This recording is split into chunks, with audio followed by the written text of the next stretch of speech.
Welcome back everyone to our studies in GCSE history for AQA. We're going to spend some time in this lesson focusing a little bit more on the Fort Laramie Treaty. This is as part of part 2 of the specification, which concerns conflict across America. So we're going to spend some time talking obviously about the Civil War, eventually anyway. But for now, we're going to just elaborate a bit more on the Fort Laramie Treaty.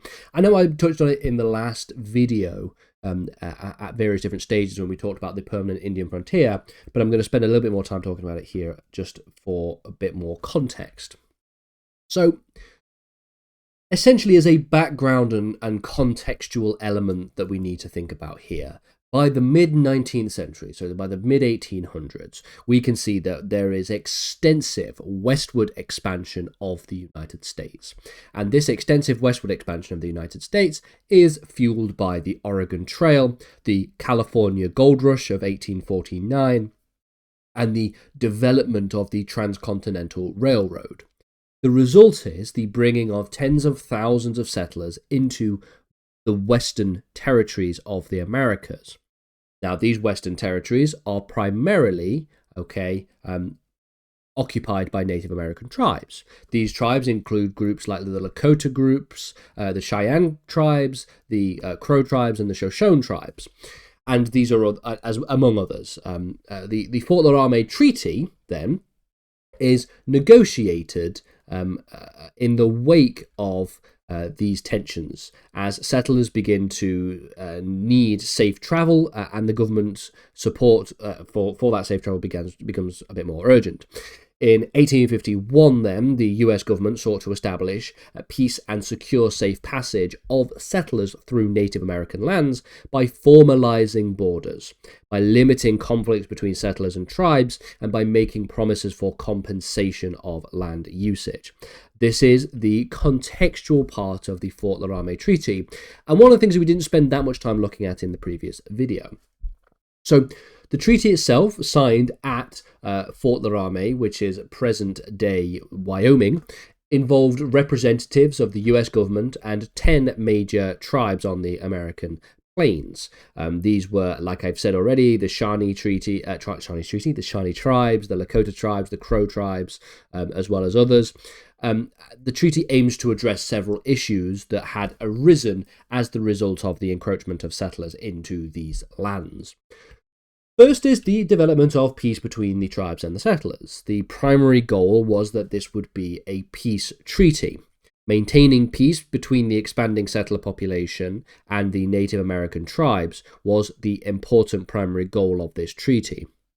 It was seen that peace between the tribes and the American settlers was essential for ensuring that there would be the safe passage for settlers traveling westward on the Oregon Trail, the California Trail, and the Mormon Trails, all of which, of course, would cut through Native American lands across the Great Plains. In exchange for these guarantees, the tribes were to cease hostilities towards one another and to cease the raiding of the trails as settlers try and go through them to get to California. The treaty also begins to designate tribal boundaries. This is what we talked about in the previous video when we focused on the idea of the permanent Indian frontier, that it was sort of entrenched by the Treaty of Fort Laramie, in the sense that the treaty sought to establish specific territorial boundaries that would be available for each and every tribe. Problematic aspect of this particular part of the treaty is the fact that these tribe boundaries were ill-defined and they were often misunderstood. The government, for example, did not recognize the nomadic nature of the tribes, who didn't necessarily stay in a single fixed geographical location for particularly very long, as we noted when we looked at Native Americans' way of life in a previous lesson. They often roamed vast areas in search for game, for buffalo. Most tribes had territories that fluctuated seasonally and had no strict fixed boundaries. Their living arrangements were designed in such a way as to make sure that they would be able to move very quickly. So what's the point in having territorial boundaries for each individual tribe if they have a nomadic lifestyle that means that they move around all the time? That's not very well understood or well defined. And so the boundaries imposed by the treaties were quite impractical and caused, as you can imagine, disputes between the tribes. Another part of the treaty was the government compensation scheme, and the treaty promised the payment of annuities to each of the different tribes. They would receive $50,000 annually for 50 years, that would later then be reduced to 10 years by Congress. These annuities were paid in the form of goods, so things like guns, blankets, and foods. Obviously, $50,000 is not necessarily worth that much in the economy of Native American lifestyle when they don't recognize the dollar as having any particular value. So it was $50,000 of things like guns, blankets, food that was paid to the Native American tribes. They were meant to compensate for the loss of hunting grounds and potential disruptions to the native way of life. However, again, all the things that you might think in your mind as being, well, that's a generally fair arrangement there, there's always a but. There's always a caveat associated with it. The annuities were frequently delayed or just never delivered upon, leading in some cases to starvation and in other cases to just discontent. And then finally, there was the building of military posts. The US pledged the building of forts along key migration routes to protect settlers and to enforce the Treaty of Fort Laramie. These forts were seen by the tribes as symbols of oppression, as you can probably imagine, and their presence led to greater tensions and violations of the peace agreements.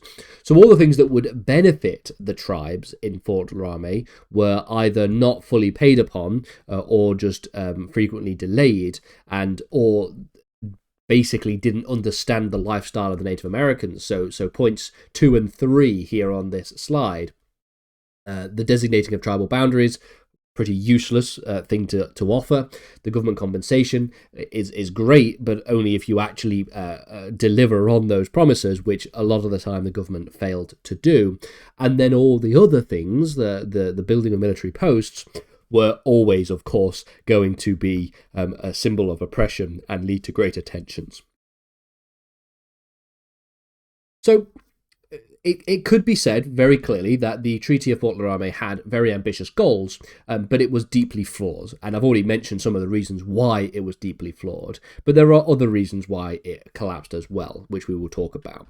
So one of the first reasons why it was deeply flawed was, of course, the fact that the government failed to, in fact, deliver on the promises that they had, in fact, signed. So the US government, for example, didn't pay most of the annuities that were offered to the Native American tribes as part of the treaties.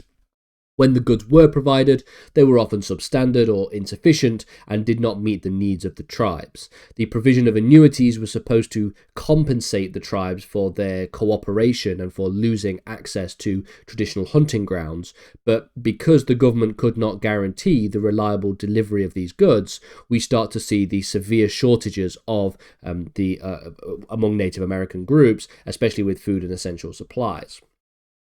Another reason for its failure is something we touched on in the previous video, and that's the fact that settlers just like having Native American land.